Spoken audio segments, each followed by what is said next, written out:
Joining us now is attorney Tom Renz. Tom, welcome back to the broadcast. Thank you for joining us. Be here, House. It's been a long time. It has been a little while, hasn't it, my friend? Glad to have you with us. Sorry we're running a little behind here. Let's get right to it. I don't know if you saw any of the program earlier, but I did open up this file from the Bank for International Settlements and was also talking to attorney and economist and financial expert Rebecca Walzer, and she was just hammering this tonight. Both of you have this. Both of you have read it. The tokenization. I mean, they're going to take our private property and give us tokens in return for our private property and then tie it to a social credit score. I mean, this new 34-page document that came out yesterday from the Bank for International Settlements, a group I've been talking about for 15 years now, the Central Bank of Central Bankers, this is a dangerous thing. You want to talk about this tokenization and programmable platforms, attorney Tom Renz? Yeah, I got to tell you. So, here's the thing. So I used to be a banker, right? I ran a credit union. And when you look at things as a banker, everything is just a line on a ledger, right? So what they want to do is they want to be able to take everything that you own and make it a line on a ledger. And they want to centralize that, right? So you own your house. What is your house? What does that mean that you own your house? Well, symbolically, it means that you've got a deed somewhere that's got your name on it, right? That's recorded somewhere, this, that, and other. Well, you know what? What they want to do is they want to say that that is an asset, right? So that asset, if there's any liquidity in it, if it's in the market, if it's here, if it's there, it becomes a token. It becomes a line on a ledger, right? It's just something that's on a spreadsheet somewhere. And they want to take every asset out there. So if you're a business, you've got a fleet of trucks, line on the ledger. You've got a commercial property, line on the ledger. And this is their way of rounding out CBDCs, right? So CBDCs are about the liquid asset. It's about cash. What do you do with cash? What do you want to buy? What do you want to do? Are we going to let you buy this? Are we going to let you buy that? This is about your hard assets. This is how they make sure that you own nothing and you love it. See, when they take this, what they do is well, you want to buy a house, right? So you've got your CBDCs, you got your social credit score. You're going to be eligible to buy a house. While you're buying this house, it's a token on a spreadsheet. And if if your social credit score falls too far, well, you lose your house. That's the way that it is, right? So everything just becomes a digital asset and totally controllable. Between CBDCs and tokenization of assets, it essentially means that every part of your life is nothing more than a line on a ledger. And here's the thing, House. When we look at it as bankers, everything's a line on the ledger anyways to some extent. But that line on the ledger requires transfer of something physical. Now, we got rid of the gold standard, so now we transfer pieces of paper with numbers on it. When we go to this, what we're doing is we're eliminating even the need to move those dollar bills. There's nothing. It's just a fictional line on a ledger. And that would be bad enough, except for we're going to put that line on that ledger for everyone running through a single bank that is controlled by a handful of lunatics. Now, you may say, well, what's the difference? That's going to make transfer of property, transfer this, it'll all be real easy. And they talk about a lot of this. They were talking about security and how, they'll protect your privacy. Do you trust them? Do you trust that much power in the hands of a couple people?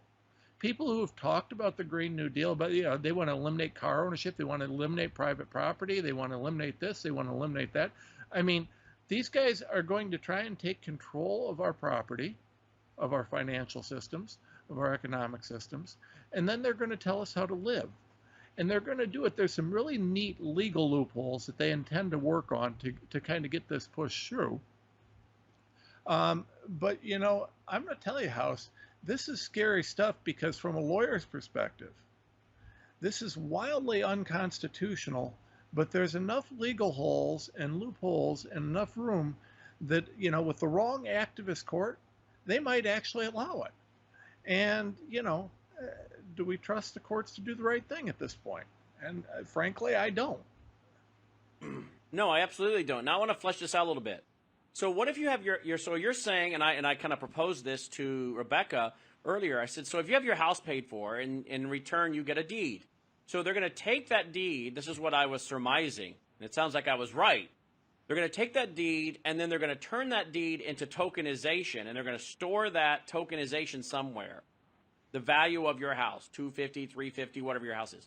Then I said, well, what if you all of a sudden under social credit scores, you say something you're not supposed to say, post something you're not supposed to post. Now all of a sudden some tokens come out. You get fined. Now it's kind of like a reverse mortgage. Money is coming out for your fines, and now you're back to making a mortgage, which means now you literally don't own that house. So is that even feasible, what I just proposed? Well, here's the thing. Here's what I think they will do. So they're going to try and thread a needle and use the tax and spending power of the government to make this look legal, right? So if the government's got everything right in place, think about this house. You know, I got to visit you at your beautiful home, right? If you don't pay property tax on that home, how long is it yours? Not very. They're About a gonna year, take it, right? Yeah. Yeah, they're going to take it. They're going to seize it. So you rent that house from our government in a odd sort of way, right? So now think about this. When everything is something that they can seize with nothing more than a keystroke. Now, if they want to seize your physical property right now, they have to take ownership of that deed. They have to go to this place and file this. They have to go to that place and file that. They have to do this. There's a whole process. There's all sorts of legal steps. There's all sorts of things. Now, imagine them streamlining that process by calling these tax issues, right? Everything's a tax and spend issue. So, you know, your social credit score, you know, we call it a social credit score in the conservative world, but what it's really going to look like, I would say, from a legal perspective, is a little more like a tax, right? So they say, well, listen, this is a use tax. Have you heard about the use tax? They're saying, you know, electronic vehicles, you know, they're short. We're getting less gas tax, so you know, we're going to start taxing them by usage, right? Same sort of thing. Well, listen, you used 3 tanks of gas this week. And you know, that's carbon footprint, right? So we're going to tax you based on the fact that you use those 3 tanks. So your tax rate's going to go up. In the United States, that's what I think is going to happen. You're going to see your tax rate tied to certain behaviors. And they're going to increase your tax based on certain behaviors or decrease your tax. And that's an impossible thing to implement when you have private dollars and private ownership. But when everything's digital and they can run it through one giant computer system, everything becomes a taxable action. They can start taxing you based on your actions. You want to drive a bunch, you pay more taxes. You want to go buy ammo, well, your taxes on that are going to be pretty crazy. You know, you buy meat, you buy too much meat, you buy too much meat, you keep your house too cool and with air conditioning, right? And then, of course, they can tie social credit scores to it, start dinging you for fines and penalties, what you say. You know, this is very interesting what you're talking about right now. I've heard out in California, I think it's California, one of those states, Oregon, Washington, they were talking about a tax for people who have an overcompensation tax. Overcompensation tax. People that are overcompensated for their job pay an overcompensation tax. Well, I wouldn't have to worry about that one. The advantages of being a patriot lawyer, right? No, right. You know, yeah, that's it, right? So they can do anything they want. And remember, they're all about outcomes. They're all about outcomes. Other side, the people that we fight, the people who hate freedom, are all about outcomes. They want to claim that it's about equal outcomes, but what it's really about is preserving and protecting power. Now, do you think that Bill Gates is going to get hit with that overcompensation tax? Hell no. He's got a bunch of lawyers like me who are figuring out ways so he pays nothing. Warren Buffett, you know, he pays less taxes than the secretary. None of this will apply to them, right? The elites always get out of it. But what they're going to do is they're going to tie this. It's going to be all about behavioral control, right? Oh, you want to go to church? Well, you know, those Christian extremists, that's going to be extra tax. Oh, you want to do this? Yeah, you want medical care? Well, you know, you're 80 years old and, you know, the death panels are coming for you. And, yeah, you know, you're not really contributing to society. You're not really doing much. Your treatment options are limited to A, B, and C, right? Yeah, did you get your vaccine, by the way? If you didn't, I think you're going to have to pay a health tax because guess what? you're costing the government money by making other people sick. So basically, So what you're saying is, if you say to the federal government, or the local, state, or federal government, go pound sand on all these taxes, they've already tokenized your deed, and even if your house is paid off, they're going to start draining down, and you're going to get a tax bill, and if you don't pay it, it's going to come off the equity in your house, and then pretty soon, like a reverse mortgage, you're going to have to start making payments, or they're going to take your stuff. I mean, this is this is stuff out of Nazi. I am more and more convinced, by the way, that most of the Republicans are Nazis and the Democrats are communists. And I wrote a book called The Coming Religious Reich in 2015. And I really believe most of your Republicans, the globalist Republicans, most of them are Nazis, big government, big business, corporate fascists. That's what Hitler was into, fascism.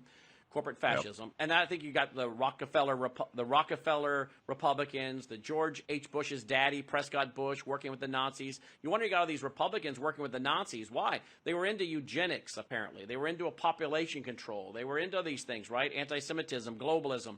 And a lot of them were working with Hitler. We have a lot of corporation leaders, for the Ford Motor Company. Henry Ford loved Hitler, right? IBM was working with Hitler. Go read Edwin Black's book, IBM and the Holocaust. I mean, I could go on and on. I am more and more convinced that the Republicans, not all of them, but a lot of your big muckety-muck Republicans are corporate fascist, neo-Nazi types, and your Democrats are the Marxists. Just like in Germany, it was a fight between the Nationalist Socialist Workers' Party, the Nazis, and the Communists. That's what's going on largely in America. I think most of the globalists are also a neo-Nazi. That's why I wrote the book, The Coming Religious Reich. All of what you're describing fits with that. Of course, they confiscated the Jews' property left and right. I mean, they went in with ledger sheets and they did a ledger on all of their hard assets. You know that. I know that. Yep. Well, let me put two other things out there that are really big related to this. First of all, one is, let's think about Donald Trump, right? If all currency is digital, and if your assets are digital, and if you think about Donald Trump in this situation, so you got a guy he's an outsider, he's fighting for the election, he's fighting for the campaign, and he's not playing by the globalist rule book. How long do you think that Trump would still be a billionaire if this was in place? How long do you think it would take the DOJ to seize everything that he's got and wrap it up in some sort of legal proceeding, some sort of, no pun intended, trumped up charges? Hey, Trump's doing this, we got to investigate. And in the meantime, we're taking control of his assets. We're doing this, we're doing that. There will never be another legitimate political candidate again if this goes through properly, because there will be no one. If you speak out, you're going to lose everything, and you'll be censored, because guess what? The media will be controlled by the same people, and if they let you speak out, they lose everything. There's no more House TV. There's no more Lindell TV. There's no more My Pillow. This is a mechanism of complete control. Now they will have not only control of the currency, but control of the assets. And if you do anything, they will be able to, with the swipe of a key, wipe out whatever you own. Now, you may say that seems like a stretch, or how do you do this? How do you do that? Well, House, my response would be this. In 2019, if I told you they were going to create a fake disease that was going to kill millions of people globally, and that they were going to then force you to take fake vaccines that killed people right and left, they were going to force you to wear masks, they were going to force you to do this, do that, all while using it as a pretense to steal an election, would you have said I was nuts? Of course you would have. Absolutely. Now, and then, of course, and then you mentioned also, as I did earlier, GM and the government ripping up the contract with investors and just destroying contract law. So the precedent is there. I wish we had more time. I'm going to get you back because I want to talk about malaria, mosquitoes. RINS-law.com. Thank you, Tom, for being with us. RINS-law.com. Thank you, Tom. Thanks, Huss. Hey, do TomRINS.com as well. TomRINS.com as well. TomRINS.com. Didn't even have time for commercial promoting anything tonight, folks. Too much important stuff. So will you just go to MyPillow.com and use the promo code B66? Sheets, towels, blankets, pet beds, slippers, sandals, mattresses. How about WVWTVStore.com? Lots of stuff on sale there. Emergency supplies and more. WVWTVStore.com. Folks, I didn't stop and promote one thing tonight, right? I think I mentioned the Lake of the Ozarks event. But again, we had so much to put out. which I think shows you what our true commitment is to truth and getting it out. But we do have to have your support. MyPillow.com, promo code B66. Also, WVWTVstore.com and WVWFoundation.com if you'd like to just simply make a contribution. Thanks for watching. I'm Brandon House. May God save America. Take care.